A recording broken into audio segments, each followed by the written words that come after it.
এই সুসংহত করারটা মানে বাহ্যিকভাবে তারা বলছে যে পূর্ণ সমর্থন দিয়েছে, কিন্তু এই সুসংহত রাখার দায়িত্ব তো সরকারের ছিল, এই সরকার। আপনি আমার কথাটা সেটা কি সমানভাবে রাখতে আপনি আমার পেরেছে? কথাটা বোঝার চেষ্টা করেন। আজকে মনে করেন বাংলাদেশে একটা নির্বাচন হচ্ছে, আচ্ছা, আমরা কিন্তু বুঝতে পারতেছি কে পাওয়ারে যাবে, একটা একটা আবহাওয়া কিন্তু তৈরি হয়েছে। এটা কিন্তু আমরা আলোচনার খাতিরে বলছি, ফর গডস সে। কেউ যদি মনে করে কারো ব্যক্তিগতভাবে কাউকে আঘাত করতে চাইছে তা নয়। এখন আসেন, আজকে তারেক রহমান সাহেবের সিকিউরিটি সবচেয়ে বেশি প্রয়োজন যদি আমরা মনে করি দল হিসাবে। আচ্ছা, তাহলে তাকে সিকিউরিটি দিচ্ছে আর্মি, এসএসএফ দিচ্ছে, ভালো কথা। উনি পুষ্পস্থাপক দাফন করতে গেছেন দিতে, সেখানেও সুন্দর প্রোটোকল, অ্যাজ ইফ প্রাইম মিনিস্টারের প্রোটোকল। আমার প্রশ্ন ওখানে না, এই প্রোটোকলটা কি সরকার দিতে বলছে? জানতে হবে। আমরা কি জানি সেটা? আমরা কিন্তু জানি না কে দিয়েছে এইটা। আমি কিন্তু ফর গডসে দিছে কোনো অপরাধ না, আমি ধরে নিলাম ওনার নিরাপত্তা দরকার, স্বচ্ছ থাকতে উনি হবে। সবচেয়ে বেশি রিস্কের লোক আছেন এখন, সেটাই তো হয়তো মনে করছে। কিন্তু এই প্রোটোকলটা ওনাকে সরকারের কে নির্দেশ দিছে? সরকারের। আমাদের কাছে সুস্পষ্ট কোনো ইয়ে নাই। এক,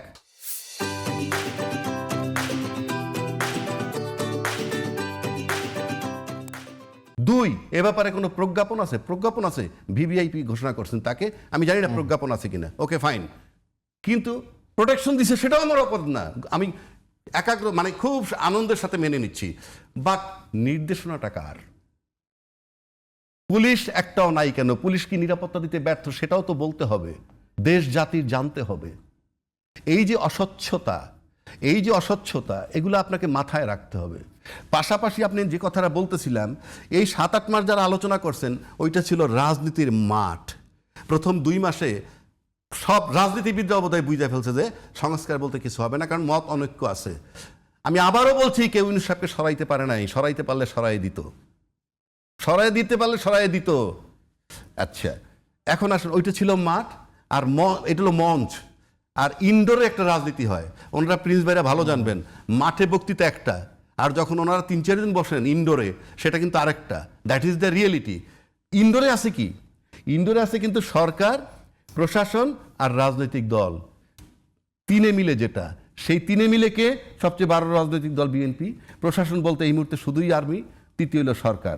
আপনি দেখেন এই যে আমরা আগাচ্ছি, আমি বহুবার টিভিতে বলছি, এই 3টা স্টেক হোল্ডার যদি একত্র হয় তাহলে নির্বাচনের দিকে আমরা যেতে পারবো। আজকে এই 3টে স্টেক হোল্ডার একটা জায়গায় আসছে এখন পর্যন্ত, তাই নির্বাচনের দিকে আমরা যাচ্ছি। এই যে আইনিভাবে যাচ্ছি না বেআইনিভাবে যাচ্ছি এই প্রশ্ন নাই, কিন্তু আজকে কতগুলো জিনিস গ্যাপ রয়ে গেছে, এবং সেটার ফলশ্রুতি কিন্তু পরবর্তী না এটার কনসিকুয়েন্স তো বিশাল ভোগ করতে হবে। কেন বলি, আজকে যেমন মিডিয়া ঘুরে কিন্তু কারা সম্ভাব্য ক্ষমতায় যাবে তাদের দিকে আছে। এই মিডিয়া 15 বছর তো দূরের কথা, 25শে ডিসেম্বরের আগেও ছিল না। এখন কিন্তু মিডিয়া ঘুরে গেছে। মিডিয়া একটা সাংঘাতিক জিনিস। মিডিয়ার কাছে মিডিয়া একটা মানুষকে সোজা করে দাঁড়া করাইতে পারে, শোয়াই দিতে পারে, এভরিথিং পারে। এই মিডিয়া কিন্তু 21শে আগস্টের গ্রেনেড হামলার জন্য বেগম খালেদা জিয়া এবং তারেক রহমান সাহেবরে পুলিশ রিপোর্ট কিছু হওয়ার আগেই এস্টাবলিশ করে ফেলছিল আসামি হিসাবে। সেই প্রথম আলো এখন অগ্রভাগে আছে। আরেক পত্রিকার নাম বললাম না, সে বলতেছে এখন মৌলবাদীতে সরাইলে একমাত্র নায়ক উনি। আমি একমত, কিন্তু এই কথাগুলো এতদিন কোথায় ছিল? 15 বছর কোথায় ছিল? যখন আয়নাগর বানাইছে তখনও তো কেউ বলেন নাই পত্রিকায় লেখা যে তারেক রহমান সাহেবের আনেন, তারেক রহমান সাহেবের ডাকেন, বিএনপির আমরা স্পেস দেই, কেউ বলেন নাই। আজকে বলতেছেন কেন? আমি একটা আমি আপনাকে খুব দিচ্ছি, সরলীকরণ ভাবে কি আপনি গণমাধ্যমকে এই দায়টা দিতে পারেন কিনা? আমি তা বলছি, আমি দায় দিচ্ছি না। আপনি লিখতে পারেন না, এখানে আমার কথা। কেন লিখতে পারেন সে ব্যাখ্যাটা আপনি করেন না। আপনি কেন লিখতে পারেন না ব্যাখ্যাটা দেন। আপনি কি করে লিখে ফেললেন যে 21 আগস্টের গ্রেনেড হামলা খালেদা জিয়া এবং তারেক রহমান করেছে? Who gave you the right? কিসের ভিত্তিতে আপনি লিখছিলেন? আরো বহু কিছু আছে লিখছেন, এখন আপনি আবার চেঞ্জ হয়ে গেছে। এবং নাম করা বড় বড় সম্পাদকরা কিন্তু বলেছেন যে আচ্ছা, মবের কারণে আমরা সাহসী হতে পারি। হ্যাঁ, এই সমস্ত নাটক। মব তো এখন আপনারাই পত্রিকায় লিখতেছেন মব হচ্ছে, তাই তো ওই মবটা কি ছিল? রাষ্ট্রীয় মব। রাষ্ট্রীয় মব আর জনগণের মব আসমান জমিন তফাৎ। রাষ্ট্রীয় মব করে নিরাপদে থাকে। যেমন ধরেন রাষ্ট্রীয় মব যখন কথাটা আনলেন, অর্থনৈতিক মব হয়েছে কেমনে? বাংলাদেশে ব্যাংক লুট করছে, ব্যাংক যারা লুট করছে তারা ওই সময় পাহারার মধ্যে ছিল, সেই ব্যাংক লুটেরা এখনো আছে এবং তাদের সম্পত্তি কিন্তু রক্ষণাবেক্ষণ হচ্ছে। কারা করতেছে সেই প্রশ্ন সেকেন্ডারি, দেশের মানুষ এখন 6-7 পোলাপানেও বুঝে। তো আপনি রাস্তার মব একজনের ছিনতাই করতেছে, পুলিশ ধরতেছে, আর্মি ডাকাত ধরতেছে, ফাইন, শুধু এইটার জন্য আমার এই কোটি কোটি 600 কোটি টাকার এস্টাবলিশমেন্ট, দুদকের এস্টাবলিশমেন্ট কিন্তু আমার কে 5 লাখ টাকা 15 লাখ টাকা 2 কোটি টাকা, এইটার জন্য বাকিরা ব্যাংক তসরুপ করে ফেলেছে। দুদক কি কাজ করেছে? কথার কথা বলছি। তা আমার কি এই এস্টাবলিশমেন্টগুলো ছিসকে ফোটা ধরার জন্যে? আমি তর্কের খাতিরে বলছি। সুতরাং আপনি যে জায়গাটায় আসতে চাচ্ছি আমরা, সেটা হলো প্রশ্ন হচ্ছে যে যদি কোনো সংস্কার সত্যি সত্যি আমরা চাই, এখন আমি এই জায়গাটায় আসি, কারণ আমাদের সংস্কারের ঐক্যমত হওয়ার সমস্ত পথ ভেঙে গেছে, সব শেষ হয়ে গেছে। একটা জায়গা আছে গণভোটের। গণভোট হলে কি হবে? তারপর যদি কোনো একটা আন্দোলন বা চাপ দেওয়া যায় একটা সময়, যদি এই দেশে কারা চাপ দিবে? ভোটাররা ভোটের মাধ্যমে। এখন আসেন, যদি জুলাই সনদের আমরা আইনি ভিত্তি চাইতাম, আজকে যারা ক্ষমতায় যাবেন তারাও যদি চাইতেন, গণভোট লাগতো না, তো লাগতো না। আচ্ছা, তাহলে এখন যদি এই দেশের লোক এই গণভোট চায় এবং সংস্কার বিন্দুমাত্র চায়, সংস্কার ছাড়া, গণভোট ছাড়া আপনি ক্ষমতায় গিয়ে কালকে সব চেঞ্জ করে ফেলতে পারবেন, কারণ আমরা অনিয়মে আছি। যেহেতু অনিয়ম করে আপনি সবকিছু করবেন, এটার কনসিকুয়েন্সটা দেখে ভাই, এই যে গণভোটের জায়গাটা আপনি খুব করে গুরুত্ব দিচ্ছেন, হ্যাঁ, গণভোটের মাধ্যমে এখন আসলে কিছু ওয়ে নাই বলে। যদি সংস্কার হয়। এখন আর কোনো ওয়ে নাই। আপনার কি মনে হয় যে রাজনৈতিক দলগুলোর নির্বাচনী যে এই মুহূর্তে যে অবস্থান, তাতে আপনার কাছে মনে হচ্ছে যে গণভোটের জন্য তারা খুব আন্তরিক? মানে জনগণকে আপনি সম্পৃক্ত করবেন কিভাবে? আমি বলি জনগণ যে তার মতামত গণভোটের জন্য তারা আন্তরিক হবে বলে আমি মনে করি না।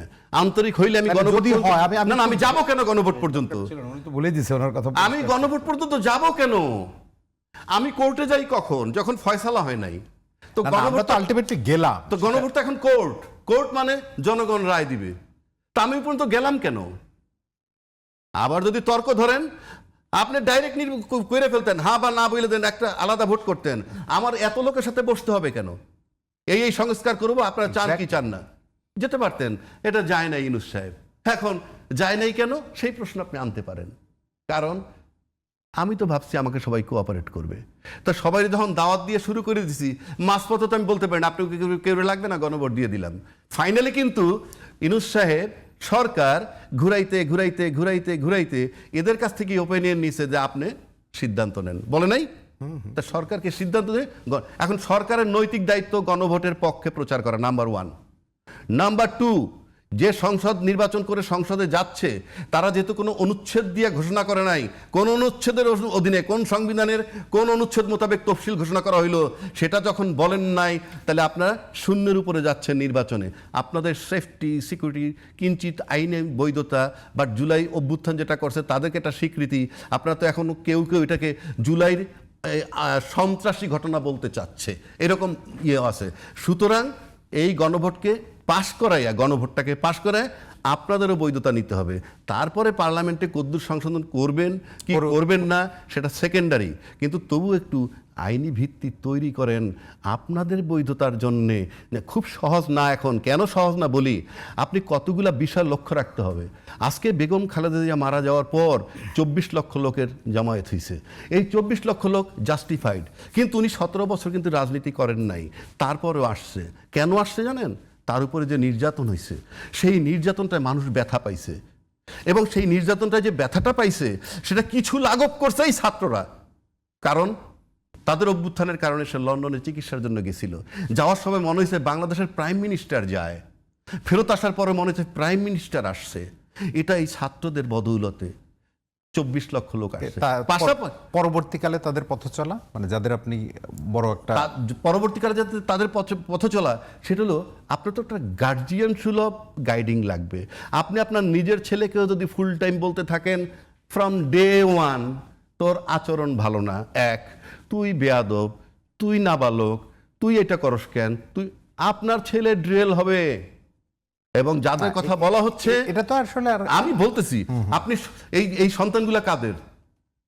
আলাদা মঙ্গল গ্রহের কোনো লোকের না, ওনার ছেলে নয়, ওনার নাতি। আমি তো খারাপ, আমার ছেলেকে আমি ভালো আশা করি কেন? তারপরে আমার ছেলে একটা অ্যাকশন নিল, নেওয়ার পর দেখলো আমার বাপ দাদা যারা আছে তারা আগের জায়গায় ফেরত যেতে চায়, কি করবে তারা?